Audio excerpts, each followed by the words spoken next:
Tiger Anime. Episode 15.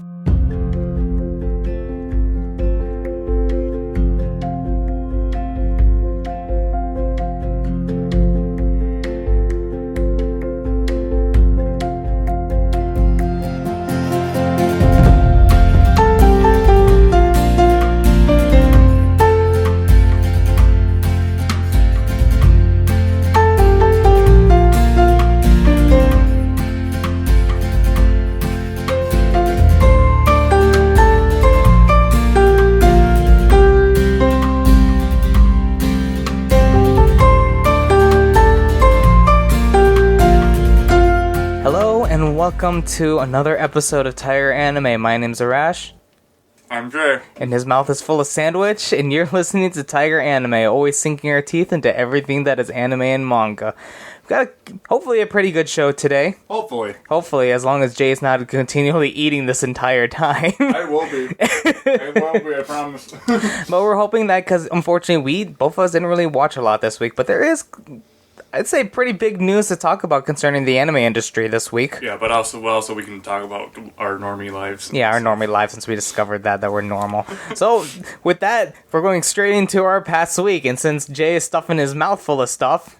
Thank you. I will start off with my past week. So I'm in the finalizations of buying my house now. Paperwork is starting to get finished up, all that kind of stuff. Finances are getting together, and all kinds of fun stuff. And it's really annoying. I hate it so much. I'm so happy I'm finally getting a house, but Jesus Christ, there is so much to do. And because I was military and I'm doing military loan stuff, it's like 10 times harder than it should be. Because they're really finicky about what they want. That's annoying. Yeah, it is. Other than that, I'm getting promoted at work, so there's yay for me. More time for me to waste my weekends on anime, which means more money for me to waste on pointless crap. I swear I'm not gonna go full normie. You can't make me. I'm not gonna. Just buy a body pillow and you won't be a normie anymore. I have a body pillow. Buy more. I know, I need to buy more body pillows. Buy the Mia body pillow. The one that's like, what, $2,000, wasn't it? It's $1,000. Sorry, no, it was 100,000 yen, so roughly about $800. $800, yes. That'll really go over well with my wife. Of course it will. Yeah, exactly. I'm sure she'll... She says to spend money on yourself. I found a loophole. Other than that, my Pathfinder character died. Oh. He died super hard. I got thrown off a 120-foot clock tower. That's impressive. That was a really, really interesting, really emotional night for me. I was like, no, I worked so hard on this character and gave him a cool backstory only to have him die a bitch death. Bitch death. But other than that, I haven't been doing too much. I've been trying to get caught up on the anime. I literally watch all the shows. When I watch shows, if I'm on a crunch, I don't watch the ones I kind of care about. I either watch the ones I don't care about at all, and the ones I really care about. So I watch the trash and the ones I'm excited for right before we recorded today. So we'll be talking about that later during our anime discussion part. But other than that, that's pretty much how my past 2 weeks went. How about you, Jay? Awesome. Well, let's see. Now that you finished your sandwich. Yeah, and we still have coffee. So I can drink that later. Let's see.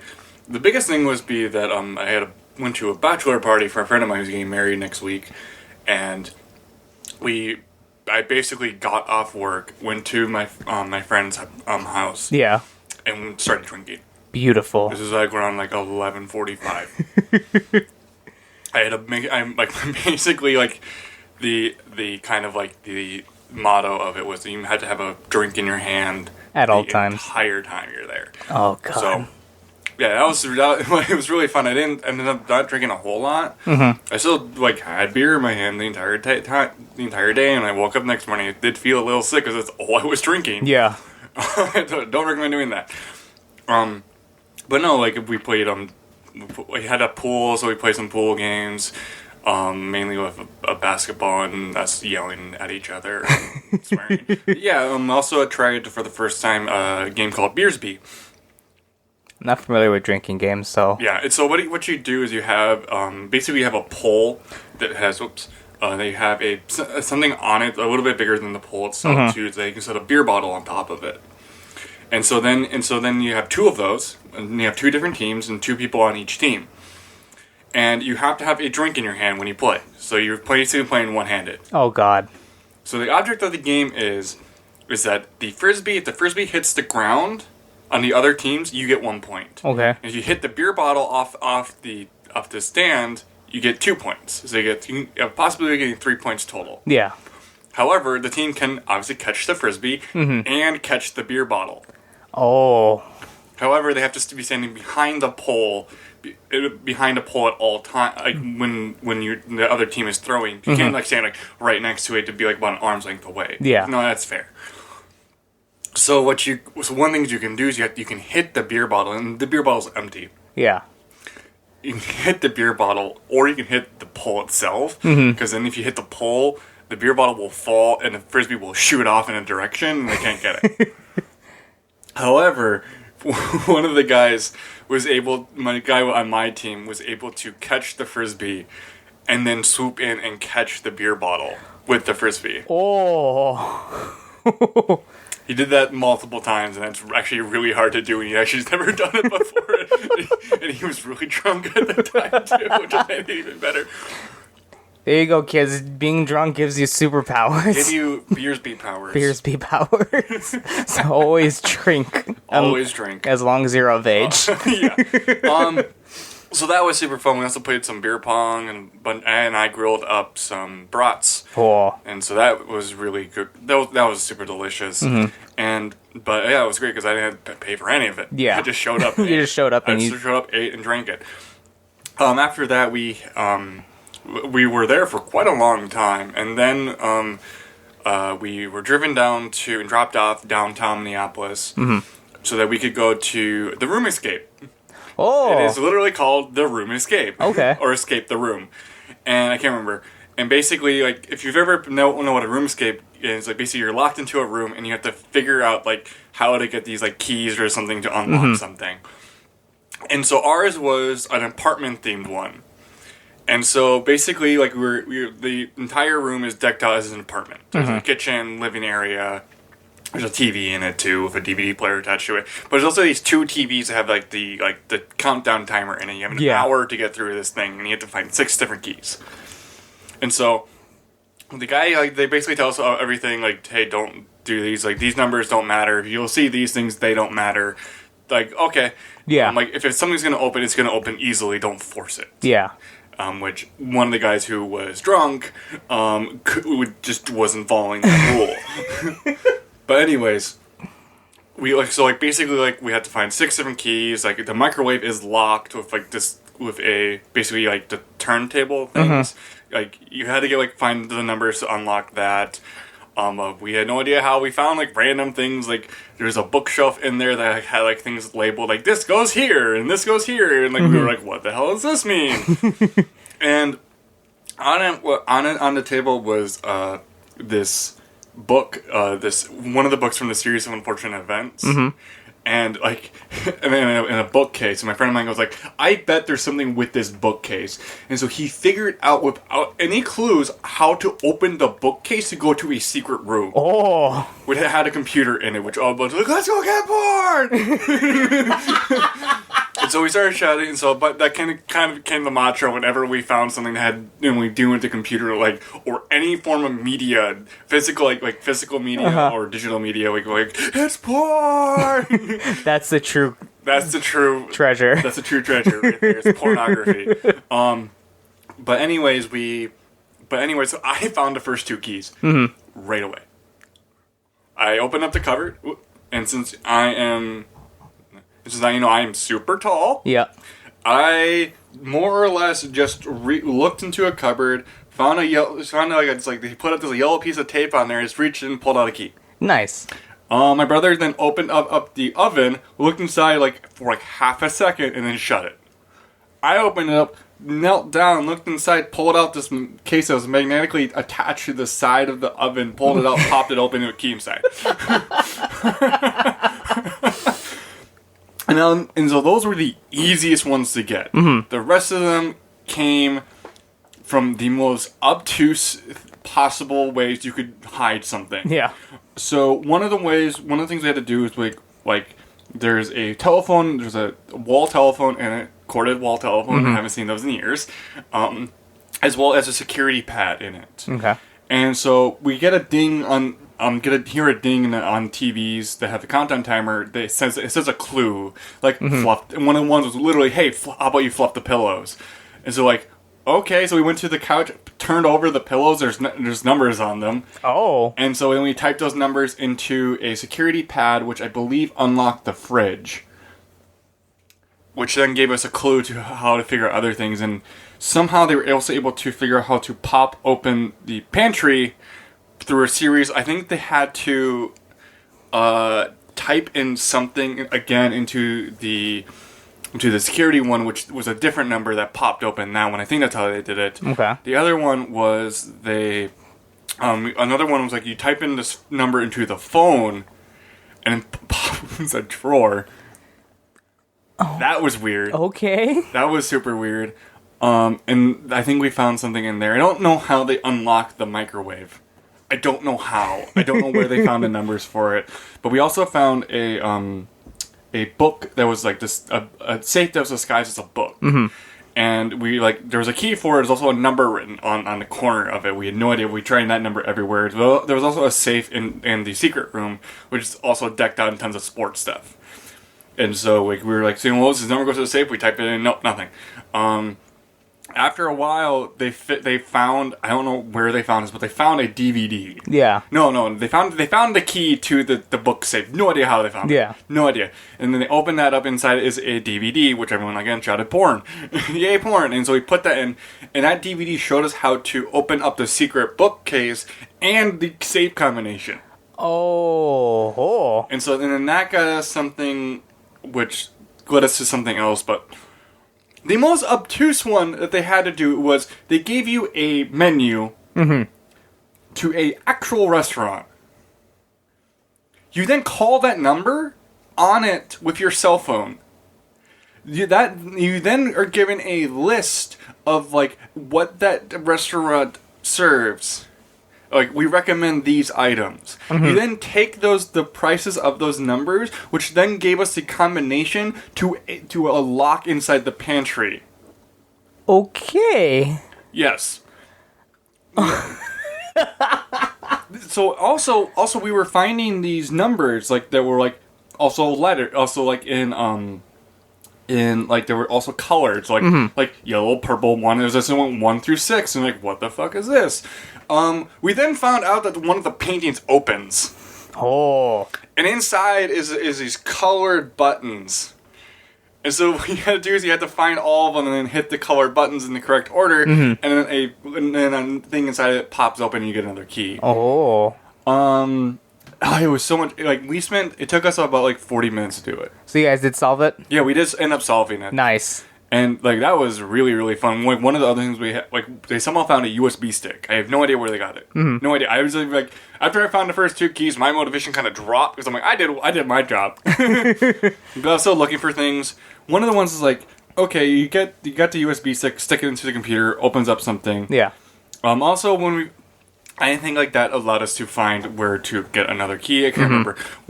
The weirdest one was, what was it? Yeah, it was a lock to something. Oh, it was and so like we had to find but like we were like trying to like figure out what the fuck the bookcase was. That was the last thing we figured out because we had no idea what it was. And it wasn't until we opened up the electronic safe that we actually found out that the items that were placed in these very specific parts of it were put into a math equation, which then gave us the code to something. and then the code to get out of the room was actually inside of the fake book. Mm-hmm. The 4 numbers that are written on there go to a keypad that we open up this like little cupboard thing that was the shape of a key. After finding all 6 keys, and you get a keypad, and you just type in that number and it unlocks the door. Huh. It was super fun. There's a bunch. There's actually they had 3 other ones. Like one of them was a spy themed one, and then like a few other things. But we only had one though. Yeah. And that was the only one we did. Yeah. And we finished it quick enough that we were actually able to talk with like one of the guys about it, and apparently the rooms were designed by people who make stuff for like Disney theme parks. Ooh, that's really cool. And like so like they don't switch them out or anything like that. You just once you're done, you're done. Yeah. And if you try to do it again, it's really boring because you just redo it. You know it, yeah. Yeah. But yeah, I would recommend doing it. They're super fun. It was my first time ever doing one. I might have to do because I know the Mall of America, like they opened a room escape thing there. Yeah, there's one in St. Paul that's a Harry Potter themed one. Oh. And I might try to get a group of people to do that. Yeah, my wife would definitely be interested in that. Yeah, like I want to try that one because that sounds super fun. Yeah. After that, we went to a bunch of us who had to do other things the next day or just kind of tired. They left, and we went to an Irish pub on First Ave. I think it's on First Avenue, called Kieran's. Okay. And it is by far one of the best bars I've been to downtown. Like it's super great. There was a live band playing that played all this cover music, and like they were actually super fantastic. The girl, like the front woman singing was all right. Like she was good enough that she could perform and confident enough to perform in other people, but like some songs didn't fit her voice very well. Yeah. That's any singer who's covering anything. Sometimes their voice doesn't fit it perfectly. But I tried for the first time Irish coffee, which it was 2 gingers, whiskey mixed with their own Guinness syrup and strong coffee with whipped cream in it. I speak words well. And that was super great. I had 2 of those, and I had my first Irish car bomb. Oh, nice. Which is basically, for those of you who don't know, you just take a shot of Irish liqueur cream, and you drop it into Guinness, and then you chug it. Oh. It's just like this super sweet chocolatey thing because it's just cream with alcohol in it, and then the Guinness is basically a chocolate stout. Yeah. And then you just drink that, and then you just slowly feel this warmness come on your face, and it's really great. Actually, I recommend it if you ever want to do one. I might have to try that. Yeah, and then that was the last thing I had, and I was 11 o'clock, and we were just dancing to the music. It was super fun music from all different eras of stuff from the 90s, aughts, and the 80s and 70s. It was super great. And then we we just hanged out there until the band stopped playing at 1:30 in the morning. And then we took an Uber home, and then I just drove home, and I went to bed, and then I woke up the next morning to go to work.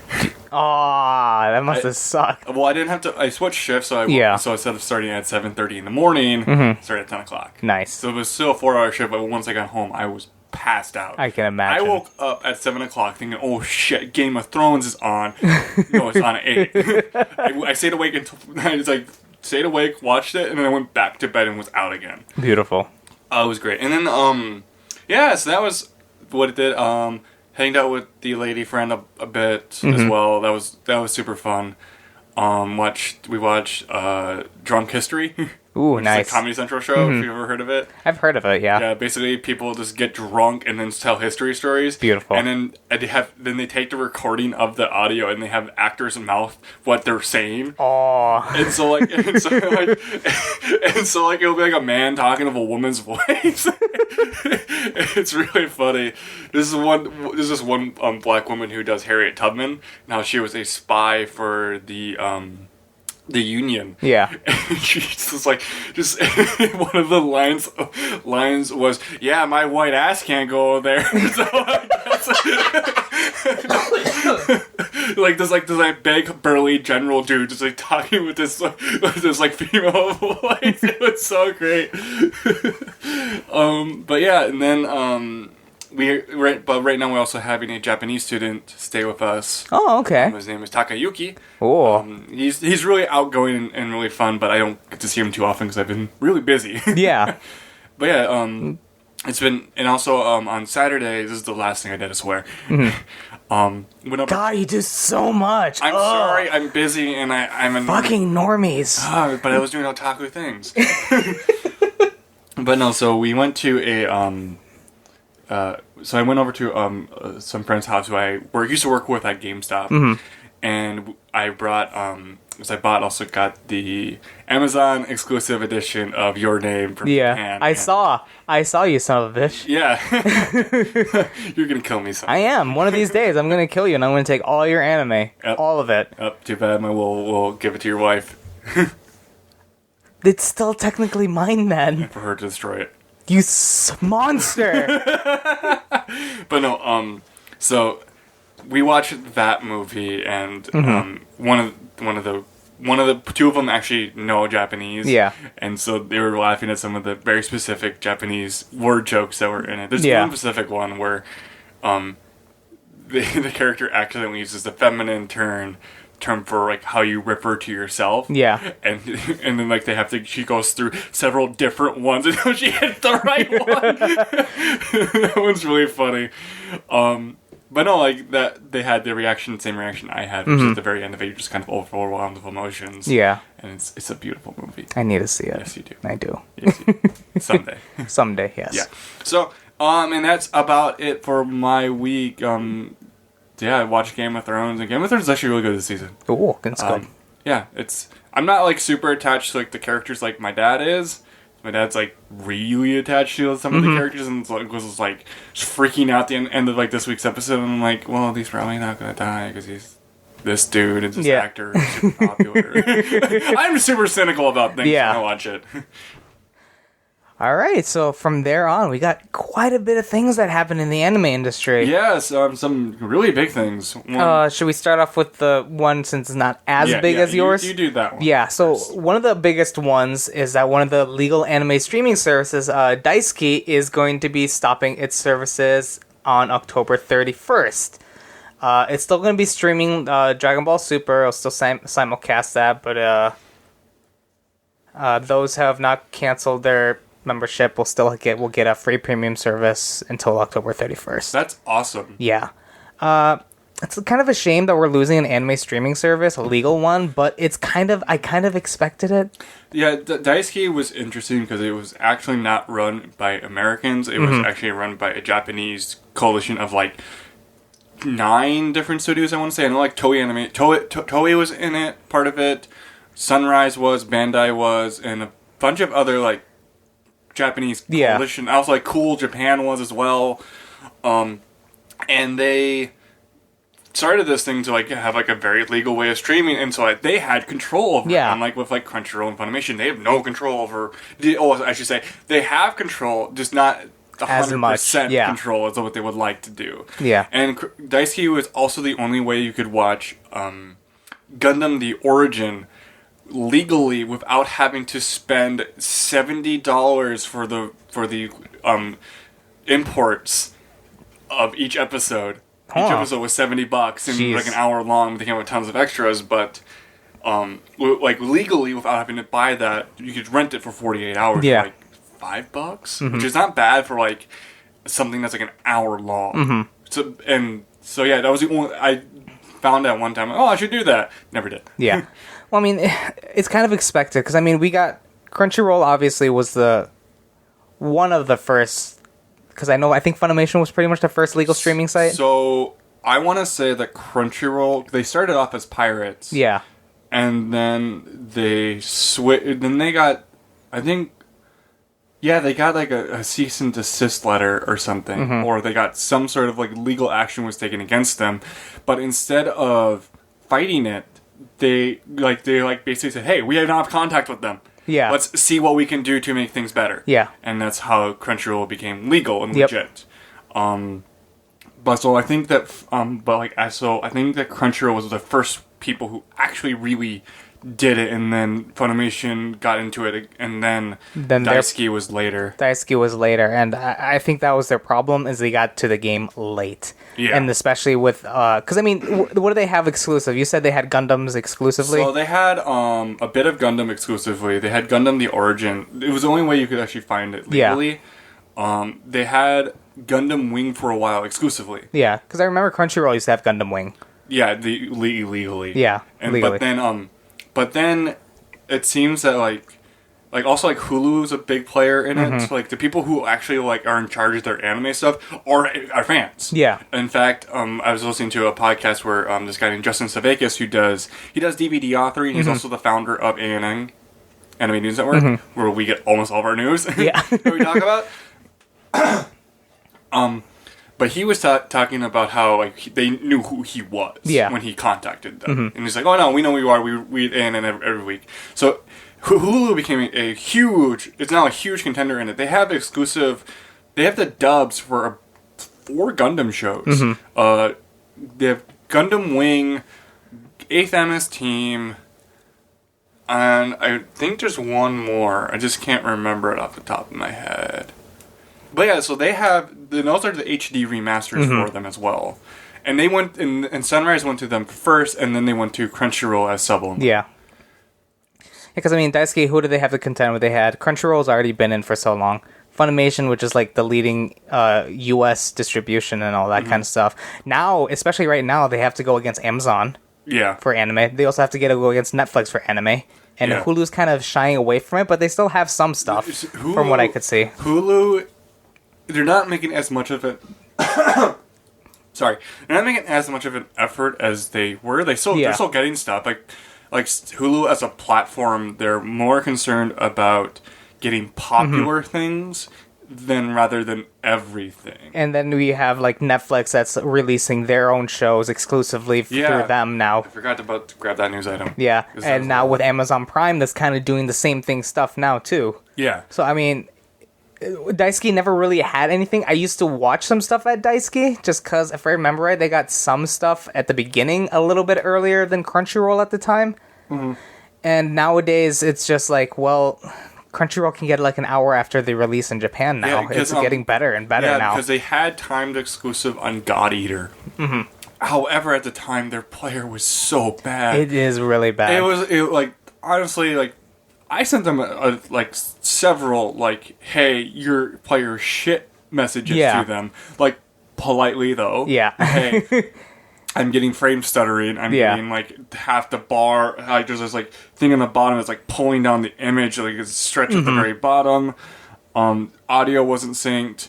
Subtitles weren't synced. There was people would complain about Amazon Prime. Amazon Anime Strike. Yeah. Now. It's just fucking Amazon. Daisuke was worse. Yeah. And it was free. With Anime Strike, they're fixing it right away, too. They're if you send them notifications, they're on top of it. And they're fixing it. It may take them a little while, because obviously it just takes a while to find what the problem is. Yeah, fix it. But they're getting better. They're not so much outside the United States. I know Canada's been experiencing some, won't update for weeks of episodes.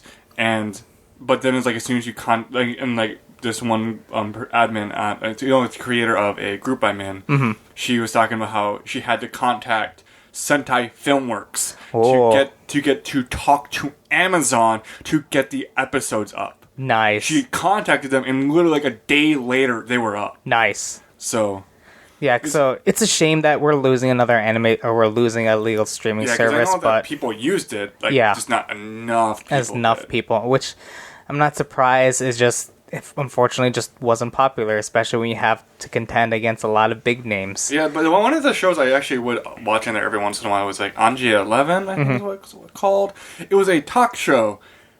And one of the times Genya Ibuchi was on it. Nice. It was talking about Thunderbolt Fantasy. Huh. And it is heavily scripted. It's kind of hilarious, but it was actually really enjoyable. So to Daisuke, we give you a salute and wish you farewell. I guess some people will miss you. I guess. Yeah, it was just kind of cool. It was a nice to have another option. Yeah. That's the thing, as options in one. Another free option, which is always nice to have. But it's unfortunate, but it's hard to. I don't want to use the word feel bad, because that seems really assholery to say. But it's sad to see it go, but at the same time, it's they were there. It's hey, You done did good, kid. You did good, kid. You gave it your best shot. Daisuke got like third place, and like, you know what? You didn't. No, Daisuke got fourth place. He didn't get to go. Participation. They got. You done did your best, kid, but your best wasn't good enough. Maybe. Well, there is no next time for you. Yeah, because I know that Bandai bought basically entire stock in it after a while, a couple years ago. And so then it's Bandai who's shutting it down. Yeah. But anyways, now on to one of the biggest news is causing, would you say causing a bit of controversy within the fans and whatnot? I would just say there's a stir. There's a stir within the fans. There's a very big stir. Would you say more of over here? I don't know. Well, yeah, because I guess it's pertaining to... It's pertaining to the American market specifically. Yeah. In the United States and Canada. Also a bit with their streaming and stuff. Yeah. But yeah, probably have heard of this, but Sony Pictures Sony Pictures TV specifically is to acquire a majority stake in Funimation. Yeah. So... listening to a podcast on this is so far ahead of the actual deal being finalized. Mm-hmm. Like this probably deal won't be finalized until either at the end of the year or next year, and because they need to legally announce this way ahead of time. Yeah, and because all the paperwork still needs to be done. Funimation said that it will not affect the shows that are already planned to and coming to Crunchyroll. Because all of that is under contracts, and so Crunchyroll is able to get that via contract. Yeah. So that won't affect it. But do you think it'll have an effect afterwards? That's the biggest thing. It more than likely will. Mainly not a whole lot for the end user, which is us. Yeah. But definitely for Funimation, we'll see something happening. More than likely, Sony Pictures is smart enough to not mess with their dubbing because Funimation now turned their simul-dubs into a well-oiled machine. Yeah, like they have people going in and out of that, and because of this, they're actually creating this ecosystem of voice actors. In Dallas, Texas, which is interesting. I just find that interesting. If you want to be a voice actor, go to Dallas, Texas. It's non-union. Yeah. They might have some trouble with that because it is Sony Pictures now, but we won't know. If anything does happen, we won't hear about it ever. So you personally, do you see this as a good thing or a bad thing? This I see it as a thing. It's a thing. Not too sure about it yet. One of the things that could happen was that we will be seeing, like Crunchyroll we've been seeing lately, they've been on way more production committees now. They're on 2 this season. Like they're the head of the one for A Centaur's Life. They're the #1 sponsor for the show. We'll more than likely be seeing Funimation on a lot more through their Sony Pictures connections. Yeah. I just want to make sure it's Sony Pictures TV's connections into the industry. So that's going to be a thing. However, like one of the things that people have been stating over and over again, this has nothing to do with Aniplex. Yeah. Or Aniplex of America. Sony Pictures TV does not own Aniplex. It is Sony. It's a very specific division of Sony Japan that owns Aniplex, and Aniplex owns Aniplex of America. Okay. So it's just like kind of it's like a thing that splits off in 2, and then it splits off. Think of it as a family tree. Yeah. Where like splits off, like they're connected, but like they're like distant cousins. Yes, like they could legally get married probably. Let's just say that. And that's from what I hear. That's like what most people are concerned that it might affect the prices of Funimation stuff. Yeah, so Funimation's prices have already been affected with their deal with Universal. Yep. The prices went up because it's another distribution company that they have to pay for instead of doing it themselves. Yeah. Which made it easier for them, but at higher costs. Yeah. So I don't know. Prices might go down actually for that, which would be nice to see. You used to be able to get limited editions from Funimation for $41, $41.99. Now it's like you're lucky if you can get it for under $50. Yeah. And it's the exact same product, just it's $50. Yeah. Which is annoying. Which is one of the reasons why I haven't been buying from them a whole lot. Is like and it's just the shows I really, really like. I'm like, you're doing the same product, just more expensive. And that's annoying. Versus Aniplex of America, I buy from them a lot. Despite them being super expensive. Despite them being super expensive and super,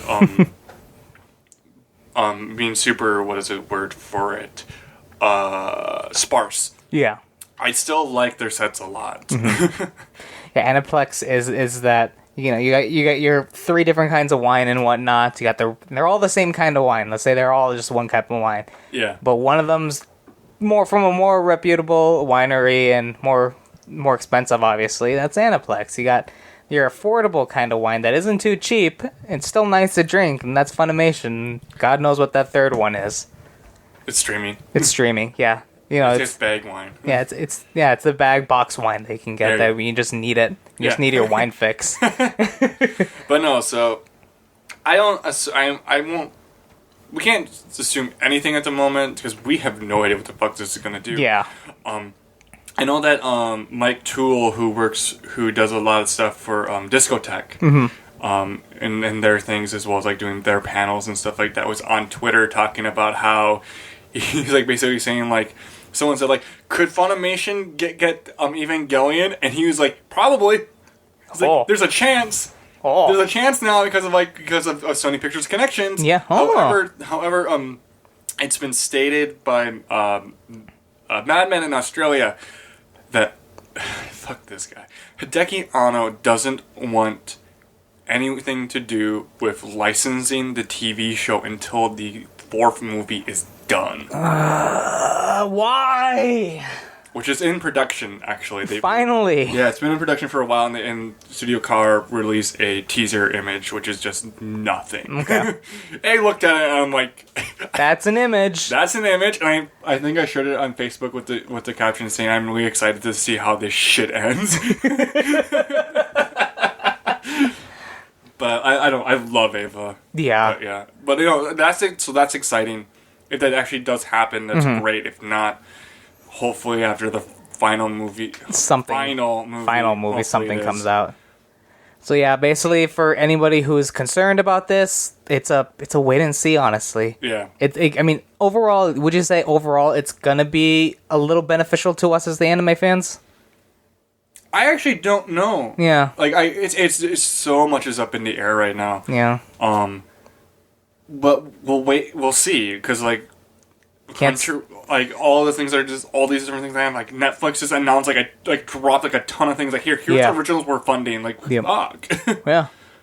There's just way too much going on right now. It's just way too much going on right now. I have no idea what the hell's going to happen. And we're not in the inside. We're not economics majors or anything like that. Nope. So we couldn't tell you how it could affect everything and whatnot. No. All we can do is speculate as fans. Yeah. But we're not going to overreact like we've been seeing online a lot. Oh, I've been seeing like people like just foaming at the mouth over this thing, and it's like, dude, calm your gills. Like, you don't know anything that's happening right now. No one does. Nobody does, and they have, like you said, they haven't even officially like announced this yet. Well, it's officially announced. Yeah, it's just not gone. The deal hasn't gone through. Yeah. Yet. All right. So there's that. Well, hopefully that'll settle some rustled feathers if we have any out there in our audience. Yeah. Is there one more piece of news you said you had? So, this is like this is going to be kind of a jumping platform into a bigger discussion. We kind of had a little bit about it. Netflix is to stream Violet Evergarden worldwide. Okay. So, when I first heard this news, I just saw the title, like, Netflix was going to get that. I'm like, fuck. Mm-hmm. This is one like I've been super looking forward to, specifically me, just because of like what it means for Kyoto Annie and like just how different of a show it is. It's their first thing that's not based in Japan. But I have to say that specifically, because it's not their first time doing fantasy stuff. It's not their first time doing like a serious story, because they did do something serious. Like Full Metal Panic's The Second Raid was a Kyoto Annie production back in 2004. Also Free, they also went to Australia, but it was mainly based in Japan. This is their first thing like where it's a fantasy world, fantasy Europe world that like deals with like war and stuff like that. Yeah. And so like I'm super excited to see this. I was looking forward to watching it weekly. But there's news that Netflix gets it, and it's like Netflix gets it. It's like oh, great. So, I don't know when I'm going to see this. Yeah, we've been having a tough time with Netflix right now. Or at least my opinion with how Netflix is handling the anime stuff now. I was ticked off when I found out that Kakugiri, yeah. they finally posted a thing on it. And when they're going to get it. And they had it, but we had it. They finally posted a trailer for it, which is actually a really good trailer. Really good, really well done cut trailer. And then you click show me more on info, and it says not until 2018. Yep. It's a fucking 12-episode series. Yep. See, I think Netflix needs to figure out... I mean, I'm glad they're getting more into the industry, because that just means more ways for us to get anime. Yeah. But they need to learn that this is not how you do it. Well, no. Well, I read an article on it, and they're basically like, well, Netflix model is kind of different, and like what they want to do is they want to promote the show to a wider audience. Yeah. To do that, you need material, and since the way anime is produced as a last minute thing, like, yeah, it really is a last minute production. Yeah, it is. They can't do anything until they have like 4 or 5 episodes, so. They have to wait to do that like marketing run, and they want to do that. Like, and it's always so hard because it'd be fine if this is how we've been getting anime for this many years. Yeah. But the fact that we're so used to getting it right now, it's up. It's up over here. It's up over there. Guess what? It's up over there. It delays. We find them out. Boom, boom, boom, boom, boom. We find everything out right away, and that's what unfortunately makes it hard for me. Is just because we've been conditioned to get it a certain way right away. I always stated like, oh yeah, like sometimes it's like nice because it pulls it away, but like I'm thinking like at the end of the season, like the last week of the show airing, it all goes up. That's what I want. Yeah, but we don't. Yeah, get that, and that's starting to really eat away at me. And now like. Also a lot of things like, okay, I was looking forward to the show, but I can wait for that one. Like Violet Evergarden, I did not want to wait because I've been waiting since like they first announced the goddamn thing for advertising the book. Yeah, and it's just so hard too because if this is this is the internet era, we're gonna be on anime fan sites all the time, and it's so hard to avoid getting, even if you know the story, just seeing how they portrayed some of the stuff in the story from people posting images and all that kind of stuff, seeing reaction images and all these stupid GIFs and memes that are coming out for whatever anime at the time. I have no idea how much was spoiled for me for Little Witch Academia. Oh my god, it is so hard. I haven't finished Little Witch Academia, but I've somehow stayed away from everything from it. I follow like Sakuga people and it's that entire production is chock full of it because it's like it's Neo Yoshinari who like even like his like the short films were this way. Yeah. Like, it's hard. Yeah, and it's hard. Really hard. It's really hard too to make sure we support the industry when you have Netflix doing stuff like this and when you have the internet where it's like I could just type in a few things and I can get what I want right now in the most not really legal way. Yeah.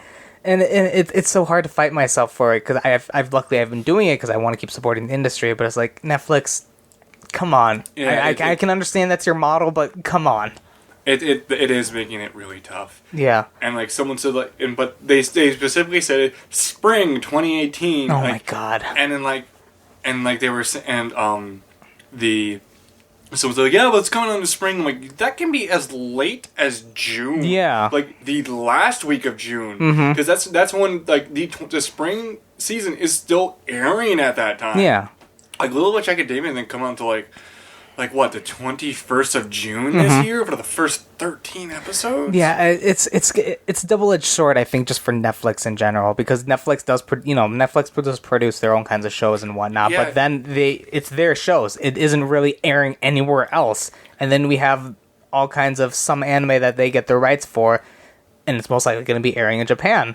Well, we have an option to watch other ways that aren't really legal, like I said, but I don't know. Yeah, like another one was like Kuromakuro was like I watched the first 13 episodes, but then like they didn't have the last of them. And it's like, oh, I didn't like this, and I just didn't finish it. I still need to finish. I am on the last this luckily now. Yeah, but it's the thing that either we're gonna just kind of have to get used to it and bite the bullet. Funimation either just stops doing it. But then like Netflix was like, it sucks like when a show isn't announced for so long. But then like Netflix just over on, I think it was Wednesday last week, like say, hey, here's like a bunch of shows we're producing ourselves that all episodes come out at the same time. It's like.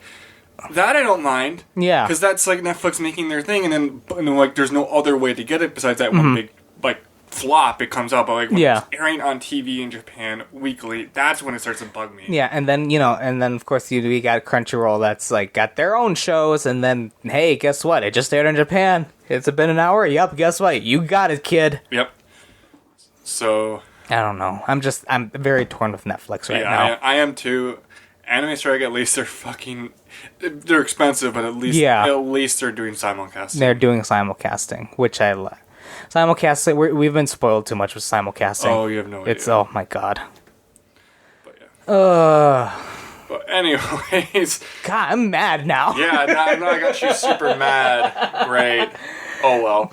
Anyways, time to go on to what anime we're watching. Yay! We watched anime. So I got caught up with Recreators, and I watched episode 16 today. I still haven't caught up. It's yet. a fan service episode. Oh joy! They're at a hot springs, but it kind of makes sense because I guess the way I can say is they've got a lot going for them right now, and of course, and they're getting close to the big event. What are you gonna do to calm yourself before something huge happens? You've been to a hot spring. Okay, yes, I do agree that hot springs are the most relaxing thing on this face of this earth. Yeah, and so it made me less mad with the fan service episode. I think it's because I told you about my experience where I was trying to fight to stay awake after getting out of it. Yeah, and it's not like other anime where it's like, hey, we're gonna go to a weekend at the hot spring just because. No, they're all working super hard, and things can go wrong, and everybody in the world could die. Yep. Have one last final hoorah at a hot spring. Yep. So there's that. And I think Anime Strike has like 2 like little special things that they showed that they have I haven't watched those yet. I haven't looked either. I saw those because I was busy over the weekend. Yeah. So I didn't watch much of anything. I watched My Hero Academia, and that was it. I still haven't gotten caught up on that. I haven't watched that at all yet because I've been busy with house stuff. But I was busy with other things. Also, I was playing a ton of Metal Gear Solid 5. It was great. But anyways, I did like go out of my way. I watched a bit of Gamers, which is super great. Like I was listening to the ANN cast, and I was assuming that it was a harem show. Yeah, but it's not. That's what I thought it'd be too. I thought it was gonna be a complete harem show. And so when they told me that, and they told me about this, like these funny things, I'm like, I had to see that. I was laughing so hard. That show is actually super funny. It's super funny. It's super adorable at times too, and it makes me feel good. Yeah. So I checked that out. That was right. New Game is it's still New Game. It's still New Game, but it's like it's also interesting because it's like it's going into like things like, oh, I felt that. Oh, my heart. Oh no, you're getting a little cutting a little deep there. Cutting a little deep. But yeah, so probably the biggest thing I actually checked out was Children of Ether. I think I sent you a text with this saying, hey, watch this stupid anime I still haven't watched it yet. I need to. Dude, it's directed by the guy who made Boondocks. That's right, you told me that, and that's why I need to see it. In fact, I'm going to add it to my list right now. Yeah, it's directed by the guy who did Boondocks, animated by a bunch of... character designs are by... I forget which studio it is, but it's an original by Crunchyroll. Huh. Mitsuo Iso is back animating for the first time in God knows how long. Cool. Like, he disappeared after he directed a show. He just kind of went away. Yeah. And now he's back with this thing, which is actually really good. It's actually good. Huh. It's only like 15 minutes long for the first episode, and there's no release date for the second one. But I'm intrigued by it. I'm really, really intrigued by it. Nice. But yeah. Well, I wish I could say that about Welcome to the Ballroom. I'm honestly not liking the show at all. Yeah. Me and my wife, I'm going to still watch it just to see if it'll get better, but me and my wife have basically just dropped it. I think it's mostly just because of Yuri on Ice, honestly. Yuri on Ice had a lot of really well done animation when it comes to figure skating, when it comes to all that, as well as a good story. Welcome to the Ballroom has good story, as well as good, well-developed characters that I'm actually interested in seeing what the relationship goes on. But I want more dancing. They're using still images for all the dancing. Oh. And that's the problem I'm having trouble with, and the problem my wife is having trouble with, too. It's like, we're watching a show about ballroom dancing. Show us ballroom dancing, damn it. I mean, granted, they do some of the stuff like when they're practicing, but they do a lot of like the waist up stuff. Yeah. So you kind of see the movement and then close-ups from below the feet as they're moving, but it's like, you gotta show. I don't know if that's something maybe they'll show later on as the story progresses or something. So your problem is with the directing of it. The directing of it. I mean, if it had... The story is great. I like the story. I like the characters' motivations and whatnot, or lack thereof motivations. It's just, show me some dancing. Yeah, I think I'm actually kind of happy I didn't jump on it right away, because now what I'm hearing, like, there isn't as much enthusiasm for this one as I was thinking. Yeah. Because it is production IG. I think it's some of the same guys who did Haikyuu, and a lot of people are comparing it to Haikyuu, but the stuff that made Haikyuu great isn't in Ballroom. Yeah. And so I'm having to like temper my expectations of it, and so like I'm still not wanting to watch it yet. Yeah, I wouldn't like, I wouldn't even recommend watching it until it's done. Okay. That says a lot coming from me. Yeah. Cuz I got to watch stuff as soon as they come out. Yeah. But the story would be so much better, and I would feel so much more connected if I saw the passion that they have while they're dancing. Yeah. With figure skating, with dancing, or with any types of sports like that, you can tell someone's passion for what they're doing by the way they move, by how much effort they put into it. And that's what I loved about Yuri on Ice. You could tell that Yuri and Yurio and every single character had so much passion for figure skating just because of the way they animated it, the way they did everything. Yeah. I'm not getting that, and I need to get that for me to connect with these characters. Don't show me still images of them doing a cool pose or, in the middle of a cool dance move. Yeah, show me the thing. That is very much a symptom of how little production time they have. Yeah. I don't want to say they would if they had more time. Mm-hmm. Like, I don't know. They may just still have done the exact same thing. But like I feel like if they had a longer production period in order to produce these shows, where to produce the animation, to actually really get down like these dancing and stuff like this, and stuff like that. Yeah. Maybe, I don't know. Like, we will never know, really. Yeah, we'll never know, because unfortunately the show's already out. So there's nothing really can do about it. Who knows? Otherwise, it's an average show. Yeah. It's average. That's really all I can say with it. Watch it once it's done. I'm going to keep watching it just to see where it goes, honestly. Yeah, I don't know if I'll even watch it now. Yeah, I'll tell you how it is after it's done airing. Yeah, but otherwise, it might be like one day, I'm like, I heard the show wasn't as great as I thought it was, and I'll just put it in and I'll end up loving it for some reason. Yep, so there's that. And I'm still watching My First Girlfriend's a Gal. It's still trash, but it's starting to get it hasn't gone to the harem route yet after 4 episodes. Interesting. I thought it was going to, but it didn't. And it's making me less mad, but I'm still mad every time I watch this show. The character's actually starting to fall for the Galco girl, so it's like, okay, that's fine. You got tempted so many times and blew off all the temptation. Good for you. You still are a douchebag, and I still hate you. So that's pretty much... What else did I even watch this morning? Oh, Aho Girl's still funny. I still am enjoying that show quite a bit. That show's humor is not for me. I haven't watched it. I've seen clips from it. I'm like, no. Yeah, it's definitely a not for everybody type of show.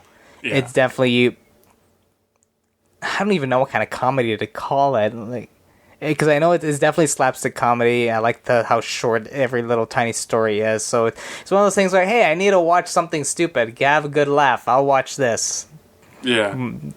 Kill a couple brain cells because I feel so stupid after watching this show. Yeah, this is not for me. Yeah, that's a hit or miss show. There's some times where I'm just like, okay, I get it, but but I'm glad it's only once a week, so Yeah. I can't watch it in spurts. Like 2 episodes, I was behind by 2 episodes. Like 2 episodes in a row is too much for me. Oh. Yeah, I can only watch this once a week. Yeah, I haven't caught up on the other show I've been watching, which is Made in Abyss. 2 other shows I've been watching. I still have to get caught up on, which I might do today or tomorrow, depending upon it. Because I have to go to a Twins game today. Ooh, fun. Oh yeah. See the Made in Abyss is still a fantastic show, and I highly, highly recommend it still.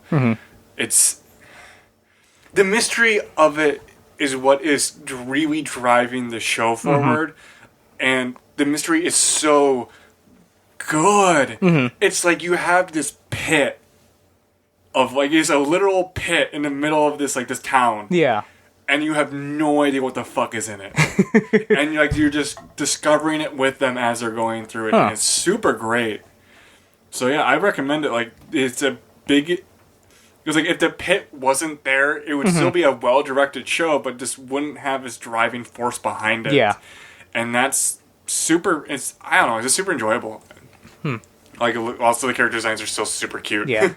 I guess the last thing for me is I still haven't caught up with the Centaur's life. But I'm having a little trouble getting the motivation to watch this, just because I feel like these past few years, I think it started with Monster Musume with the Monster Girl genre. It's basically its own genre right now with anime. Your problem actually might be because it's a Chinese director. Is it a Chinese director? It's a co-production between. So it's funny because it's a co-production between an American company, a Japanese company, and a Chinese company. Yeah. And the Chinese company has the director. Maybe, because I've actually have been watching a lot of actual Chinese cartoons lately. Yeah. And it is very unique style of storytelling for them that just hits me the wrong way. It's not like all like the ways that it's done, like both here in America and in Japan. It's very tried and true, and it works. It actually works like telling a story, whereas the Chinese just don't have that for some reason. Yeah. And they don't, and so because of that, it's very, very hard to follow the story. Like, you're able to follow it, but the way it's presented to you doesn't allow you to have connections to I'm not having connections to these characters at all. Because I figured that was a problem. Because that's a directorial problem. Because, with Interview with Monster Girls, I fell in love with every single one of these characters so much. And then with the Centaur's Lives, I couldn't give a damn about anybody. Yeah, you might actually want to check out the manga instead. I might have to, because I know the manga is licensed over here, isn't it? Yes, it is in English. Yeah, I'm probably going to have to do that just because the anime is just... I don't... Like, it's probably the directorial way it is. It's more than likely the problem is the director for it. Because I've heard because the source material I've heard is really good. Yeah. But it's not executing on it as well as it could have. Yeah. Which that is a directorial. That is, I know I'm repeating myself a lot, but like that's a directorial. And that can make or break a show sometimes. Yeah. Like how you present a show when adapting it is very specific. Look at the way with Dragon Maid. Dragon Maid manga is pretty good, but compared to the show, I would take the show over the manga any day. Yeah. Dragon Maid was directed very, very well, to the point where it made the story, honestly, a little more interesting than the manga. Yeah, a lot of it has to do because it's Ishihara, who has been directing anime for, God knows, like he's been directing anime at Kyoto Animation for a very long time. I actually looked at his credits, and like he's done almost everything there. Also their creators also work together. But anyways, like a good director can make or break your show. Yeah, and also can but a fantastic director can actually elevate the show above the source material. Yeah, which is what Ishihara is capable to do. Didn't he do what's that one weird? Not Clannad. He did do Clannad. I'm thinking of that weird one that you bought, the one that was only 2 episodes long, with the girl from outer space who wants to make the world all Yuri. That is not Ishihara. No, who did that? That is not even in Kyoto Anime. No, I know, but that is but that goes inside with having a good director can make the material rise above the source material. Yuri Seijin Naoko-san. Yeah, Naoko-san. That's the one, Naoko-san. Which is directed by the animator Takashi Takeuchi. Yeah. I think is his name. But he also animated the entire thing by himself, which is He's nuts. He's Yeah, nuts. from what I hear, that thing was like 10 times better than the manga. Yeah, like the manga, like a good directorial voice can elevate a lot of things. Another example of it is the manga for Someone with Red Hair is good, but Masahiro Ando's direction on it is so good that it actually makes the show way more enjoyable to watch. Yeah. So yeah, I like when you're like looking at like show credits, like hey, I like this material a lot, but it's not executing on it as good as it could have. Find out who's directing it, see what other things they've directed, and you can kind of pick out why. Yeah. Ando's an interesting case because he started out as action and then he went into drama. Like he made like his directorial debut and the director seat was sort of The Stranger. like we're talking like that level of action to a shoujo series that's reminiscent of a Disney movie. Well, that just shows he's a good director if he can make that big of a switch. Yeah, he also did Under the Dog. Yeah. Like, he is fantastic. But yeah. Oh, well, that's all I have for anime. I don't know if you have anything else. An episode behind on Knights and Magic, because I didn't watch it yesterday. But that show is still incredibly stupid. Yeah. Incredibly fun. No, like, cause like he's, like, the kid is, like, never daunted by anything. He's like, nope. Positive attitude going in. I love mech robots. Yeah, because I remember it was like, you love the show, but you know you're not a big fan of it. But the character is like, I'm gonna watch you go through your journey. So the character on it is so like oblivious to things around him, and he's so enthusiastic on it that I want to see him like how he like. There's a portion of it where there's like this lord like takes him in like to more or less like get his like in like because he he has to have ulterior motives for what he's doing, and then there's this scene where he's like going through like everything he did to make these robots better, and the guy's like visibly sweating. And like kind of going like, what? Did one of those kids shut up? and he goes like, but however, I'm not done yet. And he goes like, what? You're not done? Like, no, I still have improvements to make on this stupid thing. And he's like, it's like, that's like, what's your objective with this? Like, to make my own robot. Like it's literally his entire motivation to like making like these robot designs that are already there better is so he can get the secret of this stupid engine to make his own robot. That's it. That's his whole goal in this new life he has is to make his own robot. That's so great. By God, will he actually do it? Yes. What a hero. My hero. But yeah, I can also talk about but yeah, no, like it's like in the most recent episodes, like this one I saw, his robots get stolen. And he's just like, they're stolen. I gotta get them back. Yeah. Like not like, oh no, what should I do? It's like, I gotta get those things back. Yeah. It's like, dang it. I guess I will do it. Like, nope, getting them back now. He knows how to burst them apart and stuff like that. And so they have to get the last one now. Oh, nice. It's so stupid. I love it, though. Oh, my God. But I can also touch on My Hero Academia, which is just wrapping up the Hero Killer arc. And that was super fantastic. Yeah. Holy crap, was that super fantastic. Oh, God. The more you talk about it, the more I'm like, I gotta get caught up on this. Like, that was super, super... I can't go into detail, I know. But, like, people are, like, they're finding, like... They finally like defined of like what this universe like true ideal of a hero is, and also touching on what a martyr's ideology can do to a larger group of people. Like one person like being a martyr can have a giant influence on a ton of people in a positive way. Like with All Might, you've already seen that. But recently they just showed it like also the other side of the coin, like and also have a negative effect. And so the next arc is going to be the negative effect that's happening. Okay. And like they just like showed just basically like just image introductions to a bunch of new villains. One of them is this girl who looks super insane. and killed someone. Nice. And like there's a few other ones that like were high. Like one person was in a forest, and I can't remember the few other ones.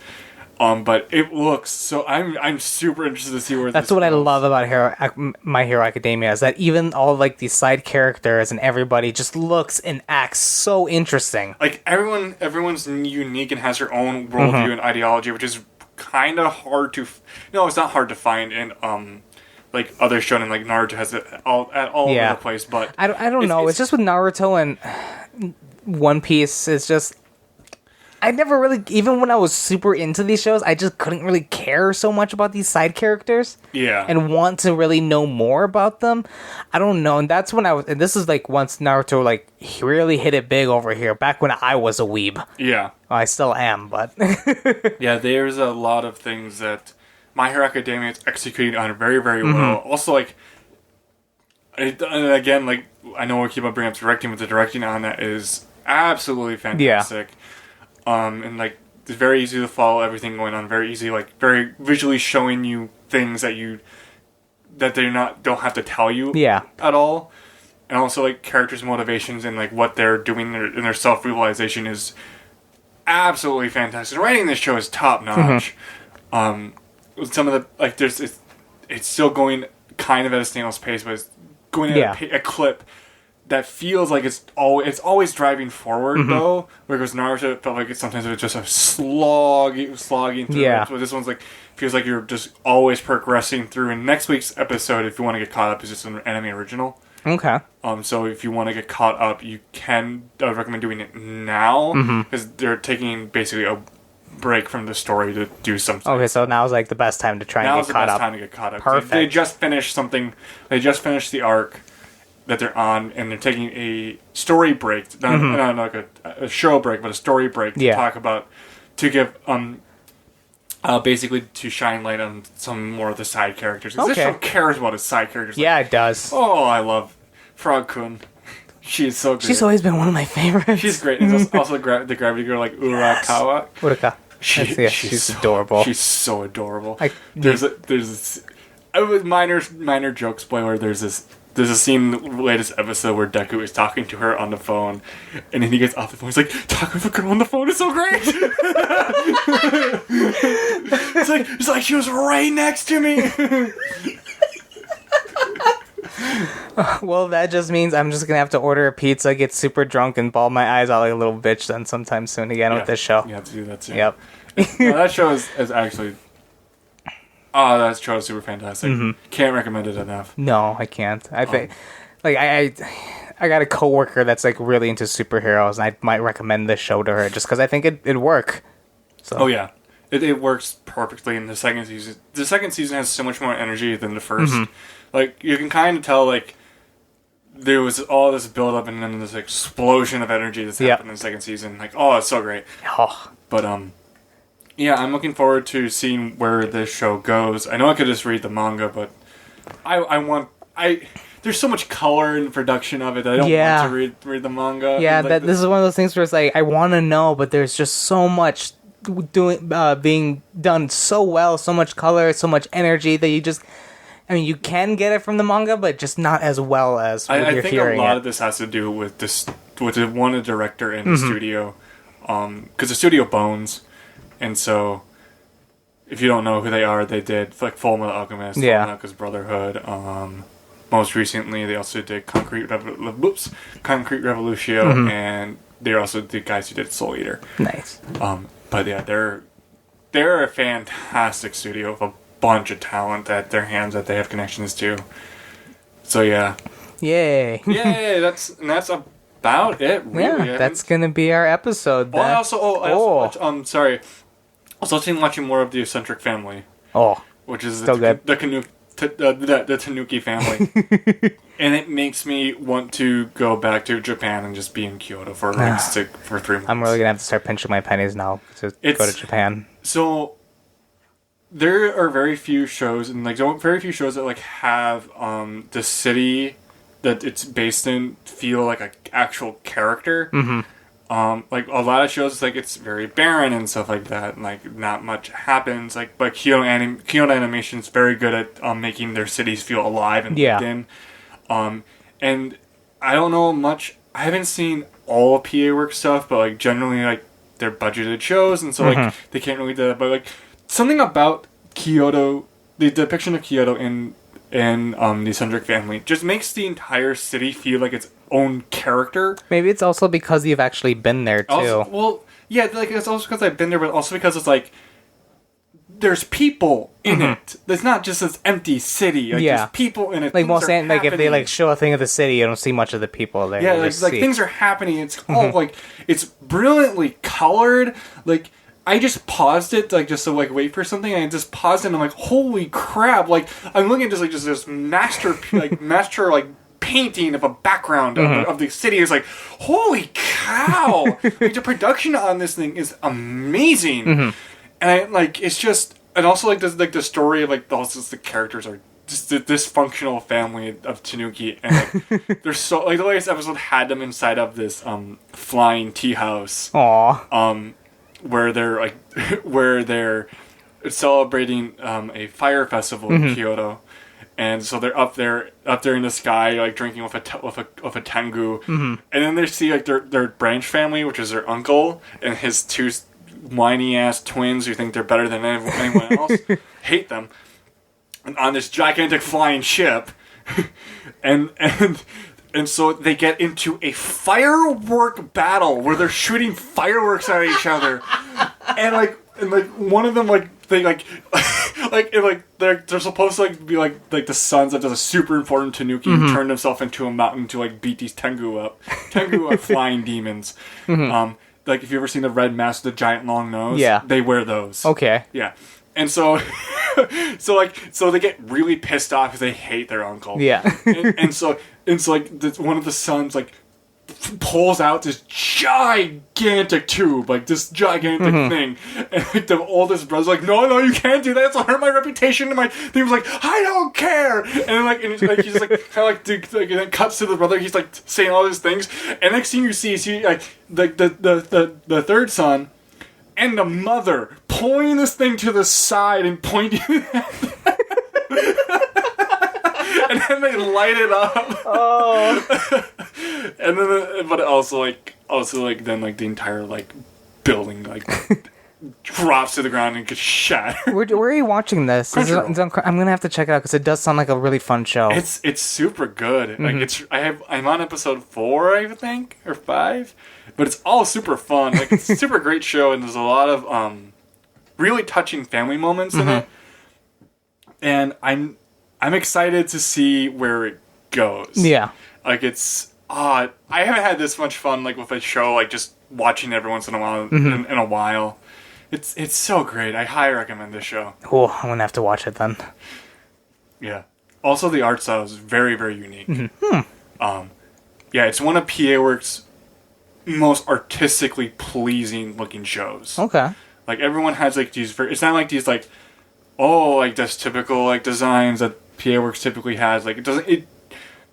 It does not look like. Well, how can I describe it? They're going for a more artistic feeling with the characters, a more distinctive look for them than something like, let's say, Shiro Bako. Yeah. Which still has great character designs, but like they're not as striking or as standoutish, you could say, as the character designs inside of the Eccentric Family. Okay. Especially in terms of color. It's just not like we have like different like colors thing. It's a lot like how Shaft, one of the directors in Shaft colors has this like flat colors, but they're not flat. They're very vibrantly colored, but they're still like they're still flat but vibrant. And okay. Not flat and dull like the director of Bakemonogatari has. Okay. Yeah, I recommend it a lot. I'm definitely gonna watch that probably once I get home then. Yeah, it's great. All right, so that's our episode for this week. What are you looking forward for the next 2 weeks? Wedding this week. I'm one of the ushers in it, and so that means I have to spend $200 on fucking tux rental. Ugh, fuck that. It's so expensive. You should just buy a tux. No. No, so that way you always have a tux. I would rather buy a suit. That's what I mean, yeah. Yeah, I'd rather buy a suit because then I can use that for like interviews. Interviews and business. Yeah.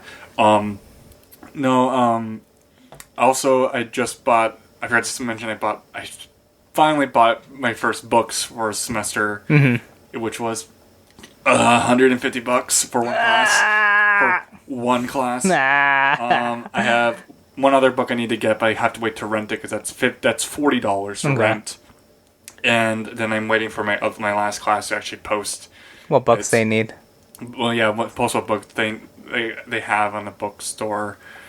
Yeah, you'll have to keep us updated too about that Japanese film class too. Yeah, I'm super excited about that class.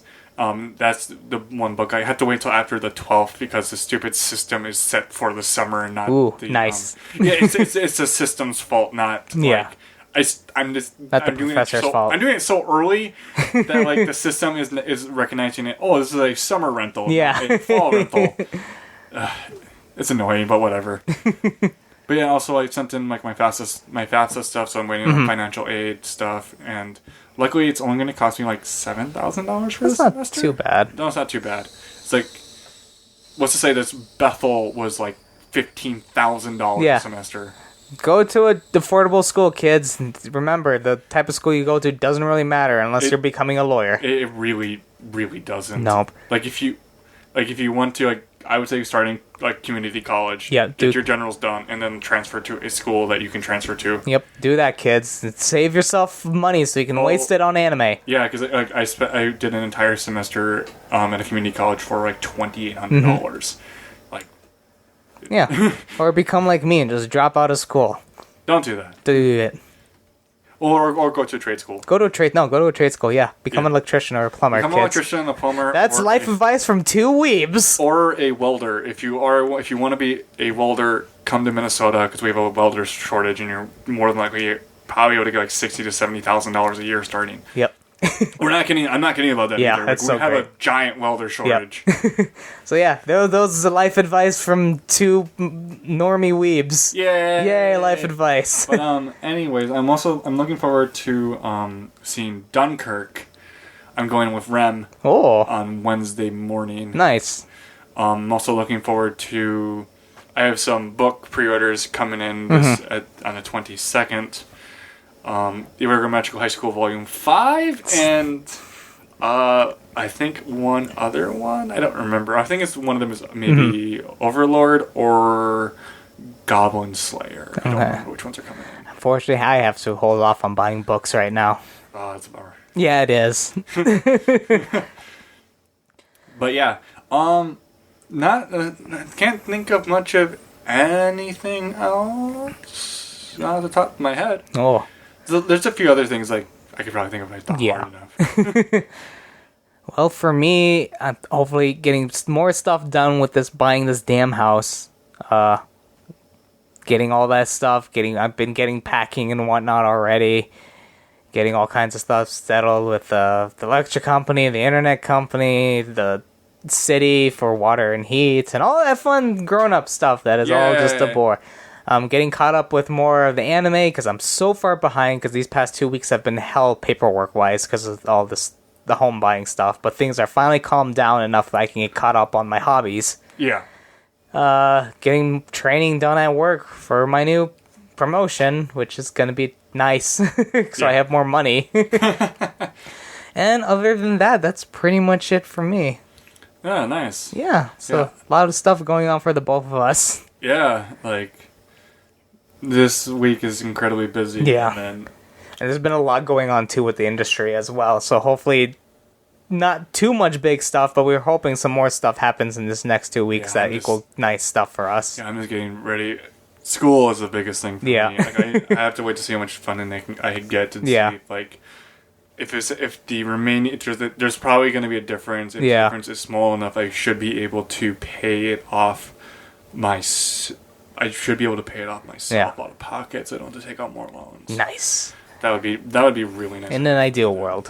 What? In an ideal world. In an ideal world. I'm still gonna have to take out loans and stuff, but Yep. yeah. So you can find us on Facebook at Tiger Anime 2.0. You can find us on Twitter at Tiger Anime 2.0, as well as at Tiger Anime 2_0 works as well. You can email us at tigeranime2.0 at gmail.com. Once again, that is Tiger Anime 2.0 at gmail.com. I almost forgot it Yes, again you did. after saying it once. You can download us over at iTunes as well as the Google Play. If you hate that iTunes, we can also find us on the Stitcher app as well as the Libsyn app. Yay. Yay! So once again, thank you for listening to Tiger Anime, always sinking our teeth into everything that is anime and manga. I am Arash, I'm Jay. and this is us signing off. Bye. Bye!